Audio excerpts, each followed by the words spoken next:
Kira, tell us your name and why you popped your balloon. I'm Kira, and unless you've got at least 2 condos, that balloon's getting popped. Marcus, be honest. Is Kira your type? Kira? Only if I was into trust funds, tax fraud, and emotional unavailability.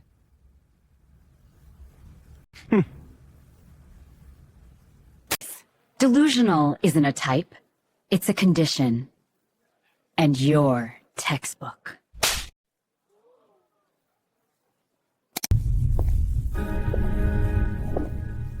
Okay, let's keep it classy. This isn't the Caddy Awards. It's a dating show. And let's not forget, he still uses Cash App in 2025. That's tragic. Yes.